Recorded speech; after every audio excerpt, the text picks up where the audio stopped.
Hey everyone, it's RichardMetalFan here, bringing you guys a new video and bringing you guys a new interview. This is RichardMetalFan Interviews, episode 8. And today's guest, we're talking to Pontus Hjelm. He is the guitar player and vocalist for the Swedish metal band Dead by April. I've been wanting to get him for an interview for a while, and we finally got a chance to do that. So let's go talk to Pontus. Hey everyone, so I am here with Pontus Hjelm from Dead by April. Well, I hope I pronounced your last name right. Almost. The H is actually silent, so it's Hjelm. Hjelm, anyway, Pontus Hjelm from Dead by April. So Pontus, how are you doing today? All good, all good. We're getting closer to Christmas Day, excited. Yeah, pretty much next week. So, Yeah.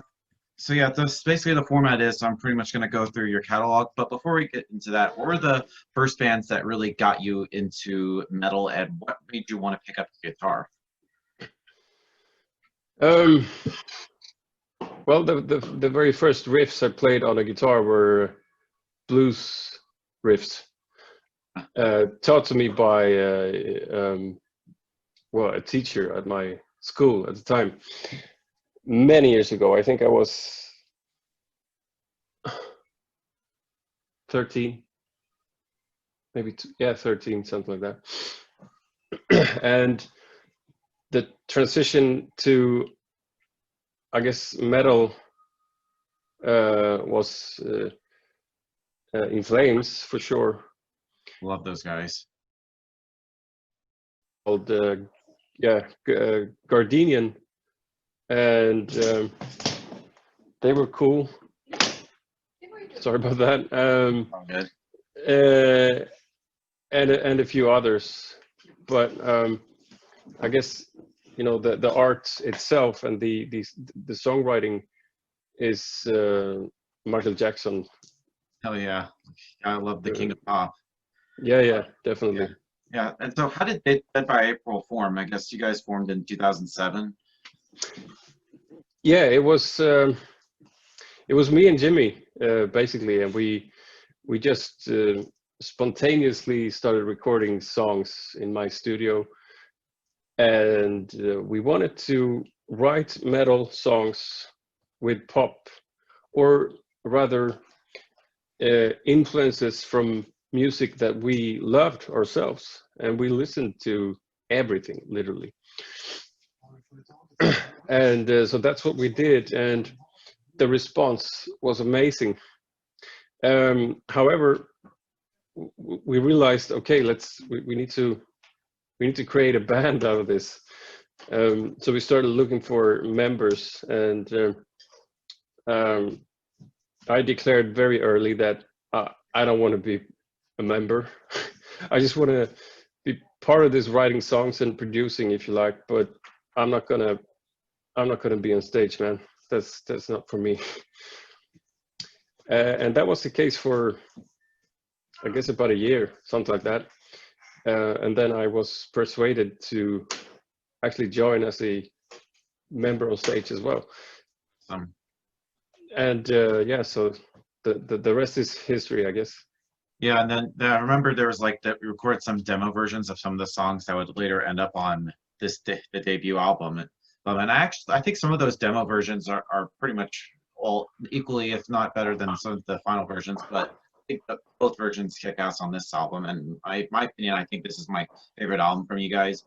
Guys, just like, how was the whole writing and recording process like for this album? It was the writing process.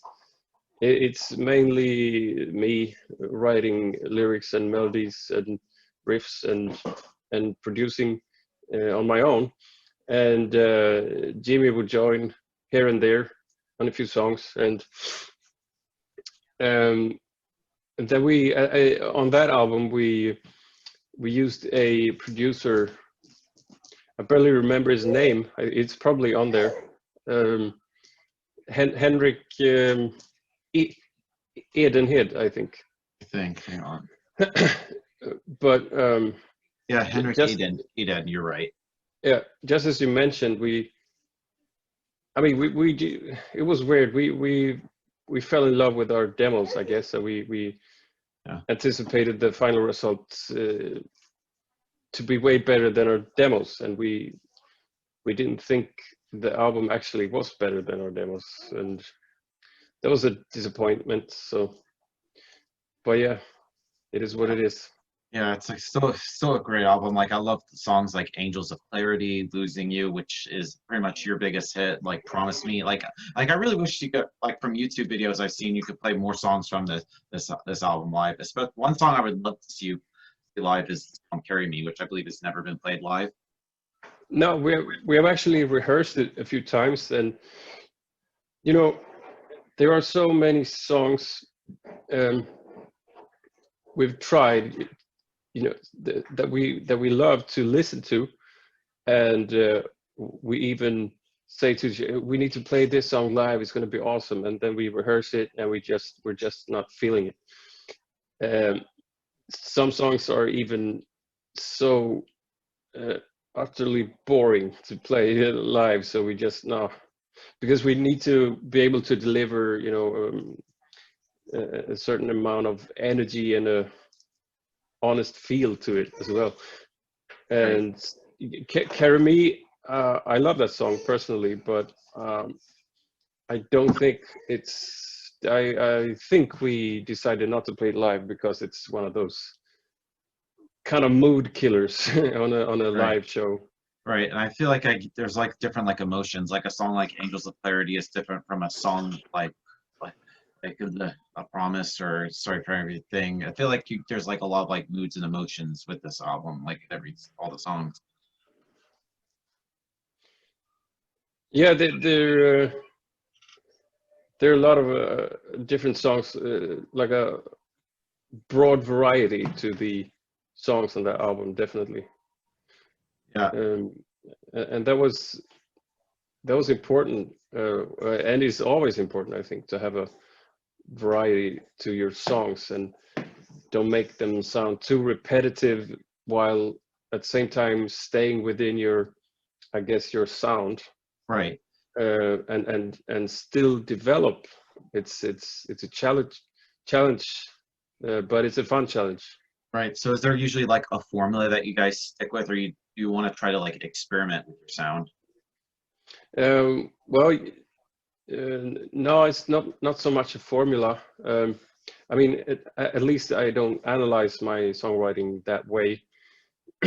But one element that I've been trying to, I guess, play around with already on Worlds Collide is to record more distorted vocals, I guess. Right. You know, singing clean vocals with the rasp. Right, and I feel like you started doing that, especially later on in 09. I feel like when I saw earlier videos before the album came out, Jimmy was doing the clean, then you would do sort of backups, but then I think he started doing more screaming. And what made you decide to do more the you singing? I mean, was it like hard to like do that, sing and play guitar? You had to like figure out how to do it. Yeah, that is still hard. It's, I mean, especially when there are some riffing going on at the same time.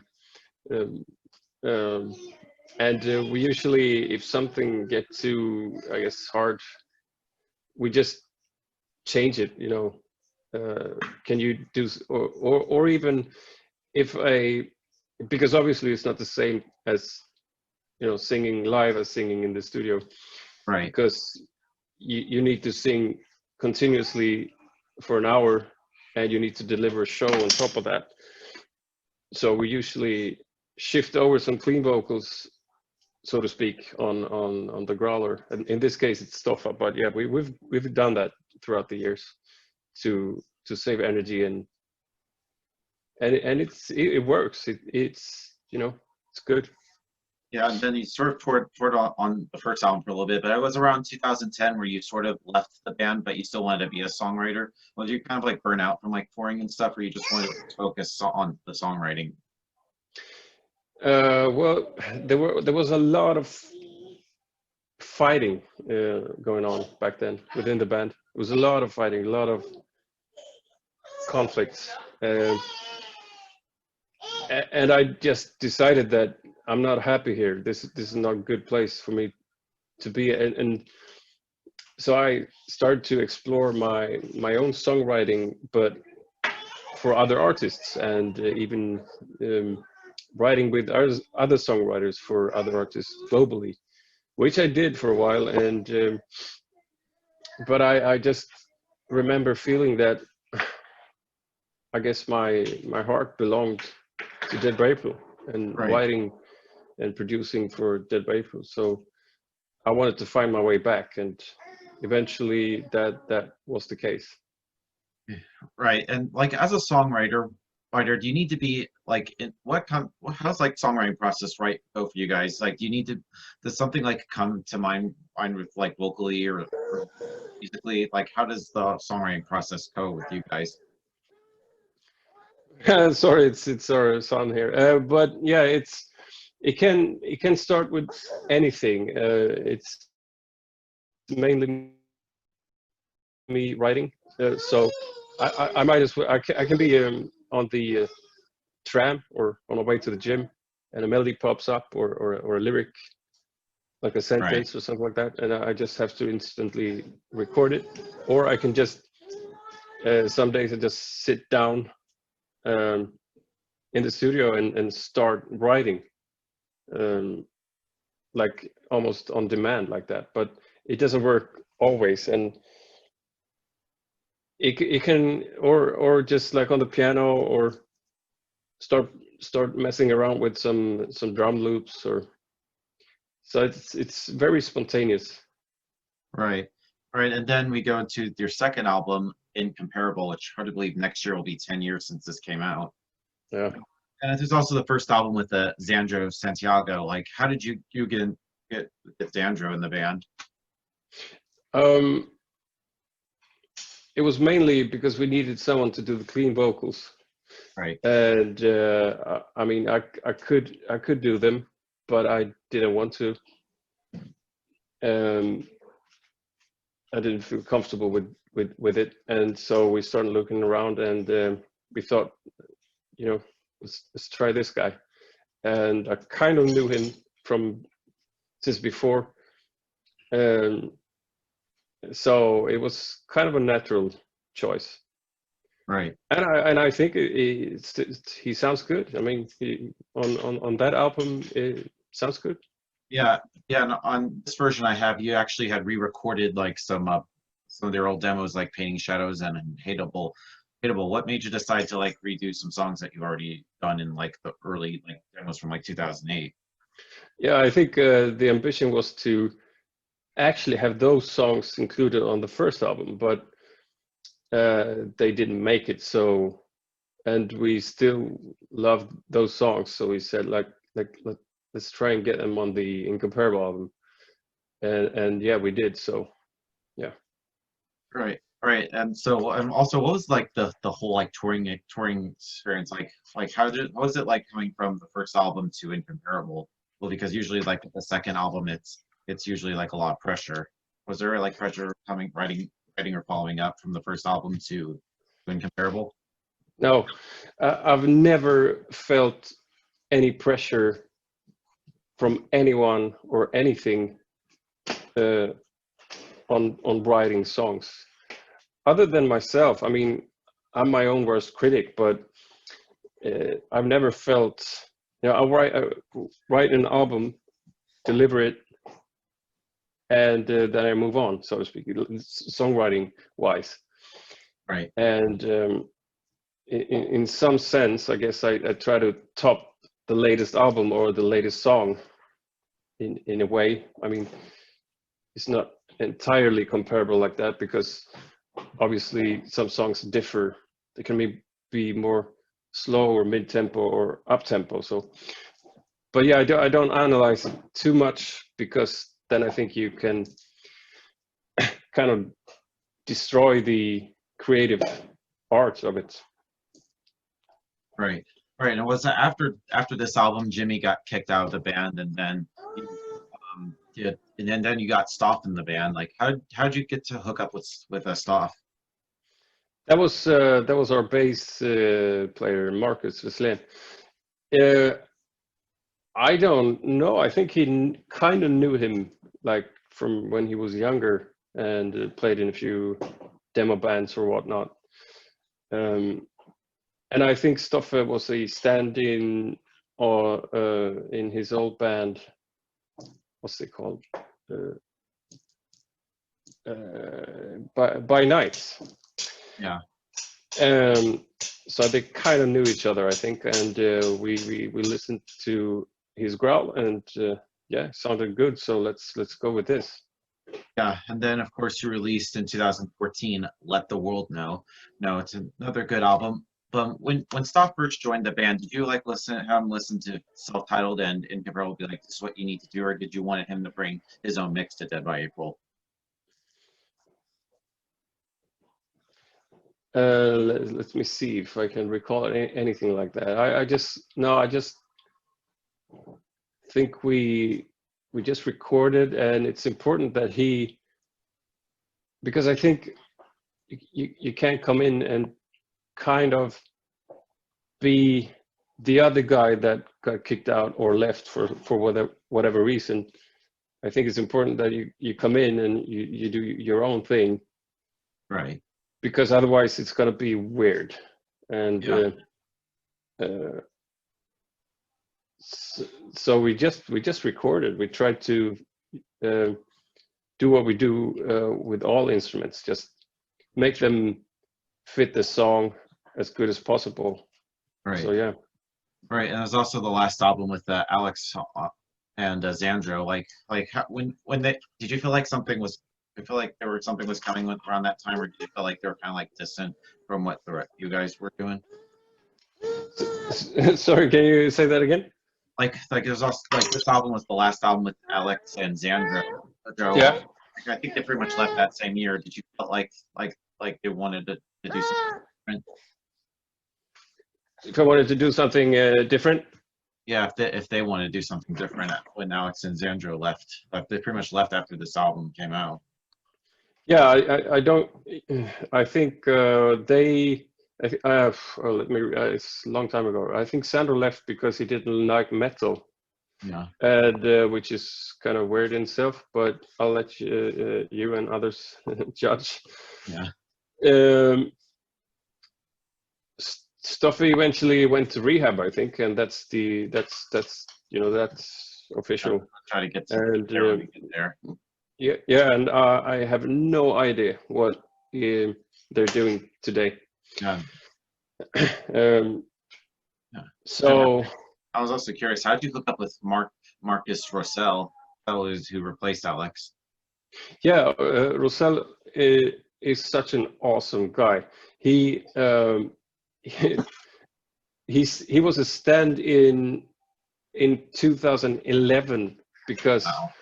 Yeah, because Alexander,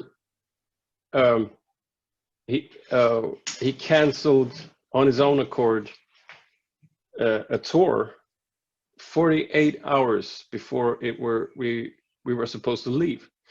You know, and 2 days before start date of a tour, everything is planned. You know, the tour bus is on its way probably because we ordered it from Germany. And it takes a long time for them. They have to be 2 drivers and they have to stop every 4 hours, etc. And all the promoters, all the people that invested both time and money, and that was a bit stressful. Like a miracle, Marcus Wesleyan got a hold of Marcus Rossell. Right. And asked him, "Hey, what's up? Yeah, we got a tour in 2 days. Do you want to come join?" "Yeah, sure," he says. And so he's got 2 days to rehearse, and we gave him the backtracks and all of that, and the songs and the set list. And he joined. He showed up when the tour bus was supposed to leave, and he just nailed it. Awesome. Insane. Yeah. It was so amazing to see, and he was so glad. He was upbeat. He's just a great guy. Yeah, and then it was also around that time, and after Zandro left, you picked up the clean vocals. Were you kind of like nervous, like singing again? Yeah, we actually spent some time thinking about that. Should we look for another vocalist? And I just remember, excuse my language, fuck it. I'll do the vocals. I'll just do them. Okay, Yeah. let's do it. Yeah, I'm sick of it. What's wrong with people? Come on, let's do this. Yeah, I mean, you've gone there for so many member changes. You don't need another new guy. Yeah, I mean, it was getting ridiculous at that point. Like, what is it? I mean, we just want to play music. We want to have fun. We want to be creative. Well, it's not that hard. But so yeah, I just started rehearsing, and I took some vocal coaching as well to speed up the process, because obviously we were in a hurry. Yeah, because I know your voice is kind of different from Zandro's, so you had to like try to like not mimic him, but try to do your own thing. Exactly, and that's when I also started exploring this raspy vocal thing, which I like, and I think I will continue to explore that. And we got it on Bulletproof. And you think it did on a little bit on Worlds Collide, right? Yeah, Yeah, I definitely hear it on like pretty much I Can Breathe. It has that kind of raspiness to it. Yeah. And then of course it was after this album, like Stoff left because he went to rehab. But then of course you wanted to try to get a different growler. How did you get Jimmy back? He emailed me, actually, just I think like within 2 weeks. He didn't know about this, I think, but he just, I don't remember what he wrote, but it was something along the lines with we should try again, or like something like that, with the I want to growl, and I wasn't so sure about that, but I answered him, and we started hanging out a few days, and yeah, this Try to work. reconnect. Yeah. Reconnect, make sure you got his shit together. Yep. And then of course, like around that year, you also did like some re-recorded versions with his growls. And so how was that? What was the idea of like having his growls replacing Stoff's growls?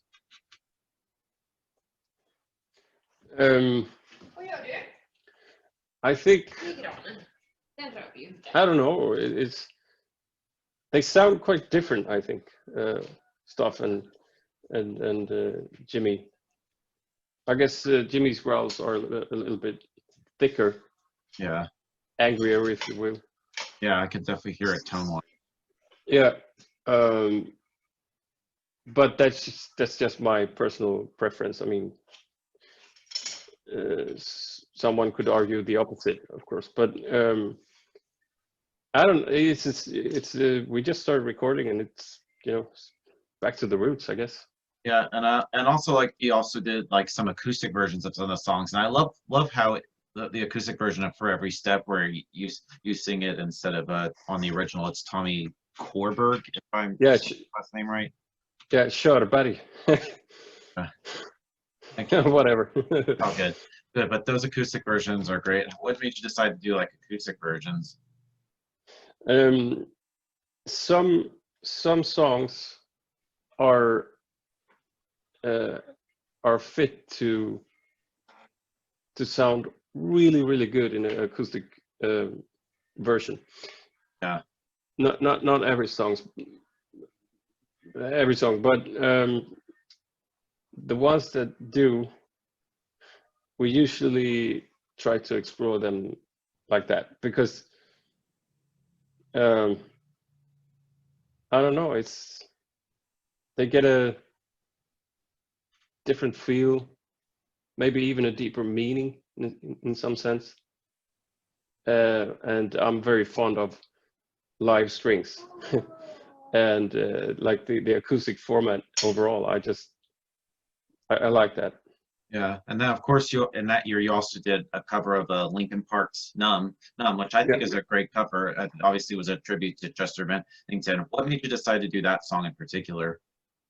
we played with them in Finland. Yeah, we opened up for them on their headline show in Finland. Was it 2015? And obviously, when he passed away, we discussed that, and because that was obviously a big like event or a big experience to play with them. And how could we honor him? Yeah, by recording a cover then. So, and I think the majority of us wanted to do "Numb," so it was just the choice was easy, really. Yeah, and I think is also on the the second chorus. I think Jimmy does clean vocals, whereas the first chorus he just screams it, but the second chorus I think is that him doing the cleans. Uh, I don't even remember. Because I know the verses it's you singing it. Yeah, because I think Oh yeah, yeah. He's growling the chorus. yeah. Is that what you mean? Yeah. Yeah, the chorus is what I mean. Like he growls the first chorus and the second one he just does clean sings it, which I kind of knew it was him because your voice and Jimmy's voice kind of sounds a little bit different. Yeah, yeah. And of course, and then a couple years after that, that Jimmy got kicked out again, pretty much deja vu, and then you got Christopher from Emotional. How'd you hook up with him to sort of like be sort of like the new growler? So he was actually I didn't know this, but he was apparently a candidate the first time.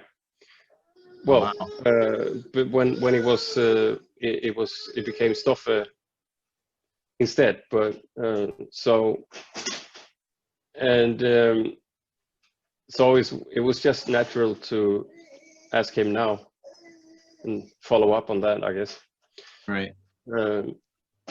And he's a great guy, awesome guy, sounds amazing, a lot of experience, you know, he's got the emotional, and yeah, it's perfect.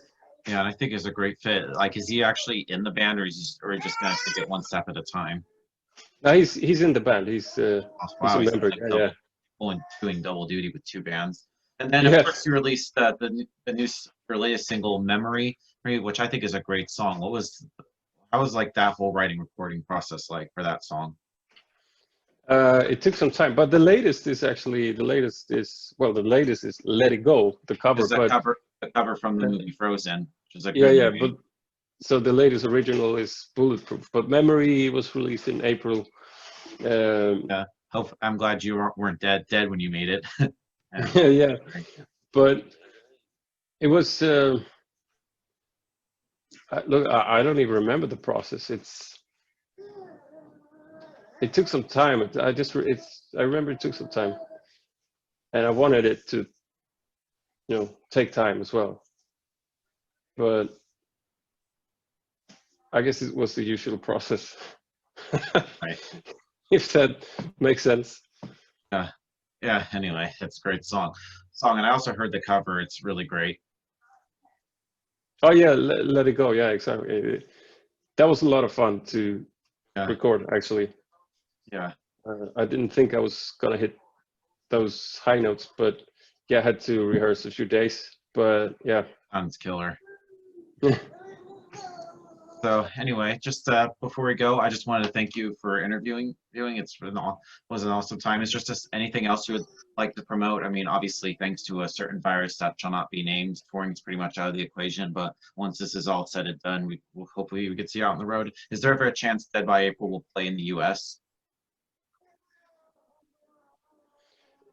Definitely, we played there once, and the ambition is always to go there because the majority of our fans, you know, and on all statistics, is there, and it's just problematic with US because you have the working permits, and they're very expensive, and you obviously need to travel across the pond. And then you need local transport, and it's a big country, and you would want to cover but yeah, both the East Coast and the West Coast Yeah. that you need to, yeah, and maybe even a few cities in between. So this just so expensive, and especially during these times, Corona. Yeah. It's not gonna happen. So, but eventually it will happen, definitely. Yeah, definitely. And I think I'm also the first American to actually interview Dead by April. I think so too. Yeah. Yeah, I don't think I see any other Americans that do like interviews with you guys. I think I'm the first one. So awesome. Yeah, I think you're right. Yeah, all good. So yeah. So everybody, Pontus Hjelm from Dead by April. Thank you guys for watching. We'll see you next time. Take care.